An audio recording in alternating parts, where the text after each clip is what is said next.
Hello dear students, in the today's class I am going to explain the structures of the monosaccharides, even the disaccharides. Okay, so before that we will discuss about the classification. Okay, so depending upon their number of sugar molecules present in their structure, they are categorized into four major groups. Okay, so this is mainly depends on how many number of the sugar molecules are present in that. Okay, in this the monosaccharides, disaccharides, oligosaccharides and also the polysaccharides, these are the four main categories.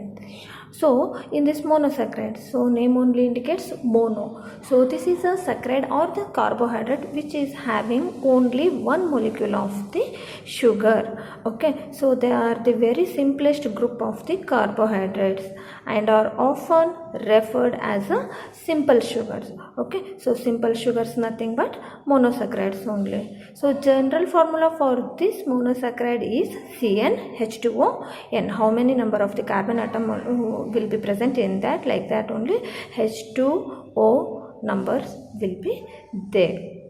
They can't be further hydrolyzed because it is only the simplest form of the sugar. The monosaccharides are directly here divided into different categories, mainly depending upon their functional group and another one number of the carbon atoms present in that. Okay, so depending upon the functional group, here they are categorized into two types, aldoses or ketoses. Okay, so aldoses nothing but these are the monosaccharides which is having the aldehyde group, CHO group as a functional group. Okay, that's what these are called as an aldose. Example, that may be a glyceraldehyde or glucose. So glucose is the aldohexose. Next category in that only the ketoses. So when the functional group is keto group, C double bond O group, so they are referred to as a ketoses. Okay, so in this dihydroxyacetone is and also the fructose is a example. Glyceraldehyde is the aldose example and fructose and dihydroxyacetone are the ketose examples. And the next one is depending upon or the based on the number of carbon atoms present in that monosaccharides. Okay, if the carbon atom having the this monosaccharide having the 3 carbon atoms means that we will consider as an triose. Okay, so general formula for this triose is C3H2O3, that is nothing but C3H6O3. Example for this triose, that is glyceraldehyde and also the dihydroxyacetone, because both the glyceraldehyde, dihydroxyacetone both having the 3 carbon atoms but functional group is different. Okay, glyceraldehyde is the triose aldose and also this dihydroxyacetone is the trioketose.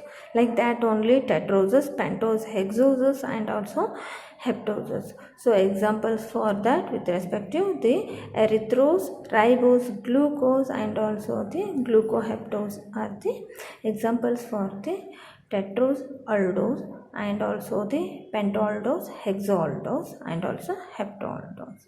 Okay, so in this hexoses are very important. Next, coming to the structure part. So in this you have to go through with the isomerization, beta-rotation and also the tautomerization. Okay, so next the monosaccharide structure. Here the D-glucose structure. In this it is having the 6 carbon atom. The basic skeleton structure is 6 carbon atoms and at the first carbon atom CHO group, functional group. Okay, aldehyde functional group is there and the second, third, fourth and fifth, how you have to remember means OHH, OH, OH, the last one is CH2 OH. So opposite to that, wherever the OH will be there, so opposite to that H you have to write like that. Okay, so coming to the second one, that is the D-galactose. So in the D-galactose what will happen? C double bond O. Next here only at the fourth carbon atom. Okay, so OHH instead of OH, OH you have to write OHH, H OH. Remaining everything will be just similar to that of the glucose. Okay, only here the change will be there. Next, the mannose. So that's what here also this is the hexose, only aldose functional group, and at the second carbon atom instead of OH you have to write H. Okay, so HHOH OH. Okay, so this is the structure for the D-mannose. Next, the fructose component, it is a ketose. So that's what at the second carbon atom the functional group is C double bond O, and the third carbon HOH. So this is the D-fructose. Okay, so all these are the D form of the monosaccharides. Here what will happen, so all the structures at the right side thing you have to concentrate.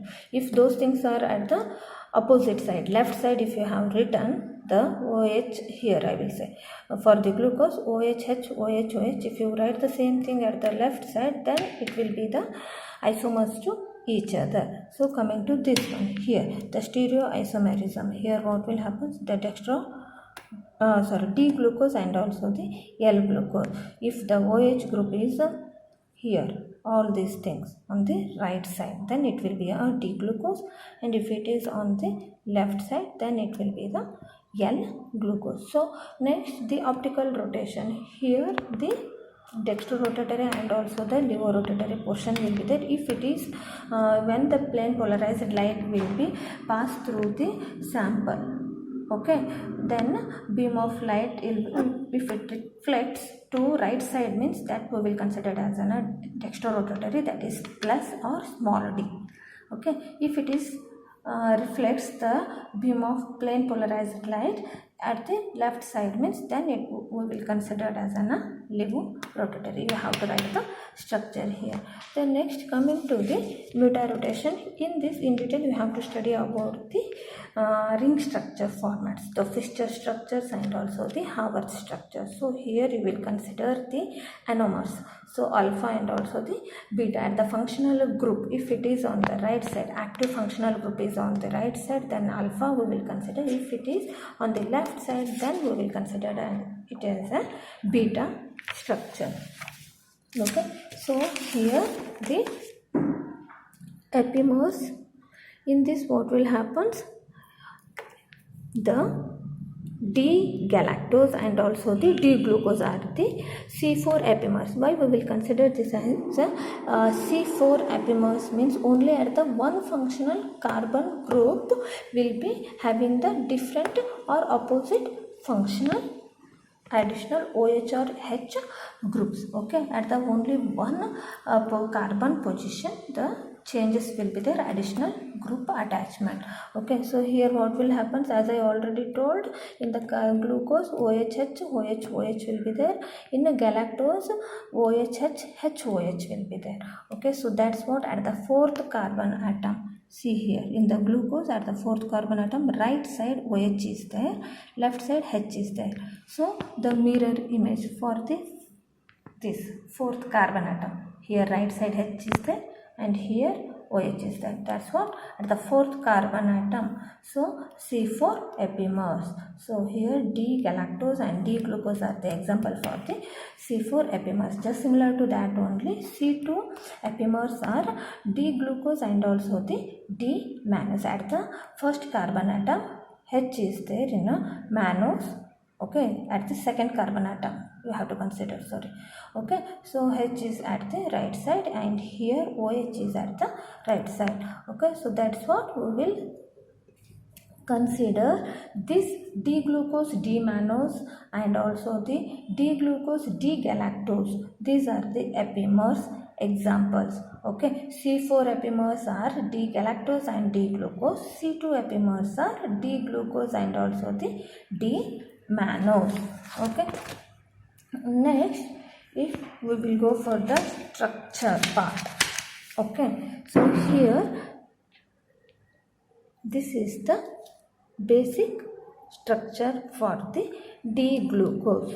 Okay, so as you know, D-glucose is one of the important hexose. Okay, so glucose is one of the hexomonosaccharide. here it having the 6 carbon atoms in their structure, and CHO is the functional group. And if the second to fifth, you have to remember OH, OH. Okay, so at the alcoholic functional group. Okay, so here OH at the right side means then we will consider it as an D-glucose. Okay, if the same thing, mirror image, reflection. Okay, so OH on the left side means that time we will consider it as an L-glucose. Next, coming to the ring structure for the glucose. Okay, here the D-glucose if we will consider means the two types of the structures are there, ring structures are there. What is that means? The Fischer's formula is the first one, the second one the Haworth projection. Okay, so in this alpha D glucose and also the beta D glucose. Okay, so in the alpha D glucose, what will happen in the ring structure? The ring formation will be there at the first carbon atom, that is the with functional group to the fifth carbon atom. Okay, in the fifth position what is there? OH is there, is it? So here it will transfer one H atom to the functional group. Okay, so from here this H will transfer to this one. Got it? So like that only here this structure ring formation will be there, remaining as it is you have to write. Only at the first and fifth carbon atom change will be there, the ring formation will be there. So that is the alpha D glucose, just similar to this one. If coming to the beta D glucose, so here what will happen, what is the difference between alpha and beta means at the functional group. So after forming the ring formation, the OH functional group is on the right side, then alpha, the first carbon, OH right side means alpha, then here OH left side. Okay, so left side first carbon, that indicates the beta. Okay, so that is the Fischer structure. Next, coming to the Haworth structure for the alpha D glucose. So in the Haworth structure, the pyron and also furan ring will be there. 6 carbon ring means hexo-like compound means that we will consider as a pyron. Okay, here what will happen? Alpha D glucopyranose and also beta D glucopyranose. So everything will be same, only what you have to change means alpha beta means at the first carbon atom OH is on the right side. Okay, so here right side, so that's what you have to write it on the down. Okay, so you have to remember whatever the things are on the right side, those things you have to write in a down portion. Okay, in the Haworth structure. Okay, at the first carbon atom the alpha D glucose OH is on the right side, that's what you have to write OH at the down. Okay, and next remaining OH. So here OH will be there down, but the ring formation is there at the fifth carbon atom. Okay, here the O is forming the means oxygen is forming the ring with the C1 and C5. Okay, at the sixth carbon atom, at the sixth position CH2OH as it is, you have to write this one here. Okay, so just similar to that only, if you coming to this beta D glucopyranose, what will happen? D and L nothing but this one, right side or left side. Okay, second to fifth carbon atom. Alpha and beta related to the first carbon atom, that is functional group. Okay, so here what will happen? Alpha means right side, nothing but down you have to write. Beta means left side. So if you are going to write everything, that right side part down means it is alpha, and here the left portion, this particular first carbon groups. Okay, not everything. Okay, remaining thing will be same, OH, OH only. Okay, so that's what here D. Beta means at the first carbon atom, that is OH should be up.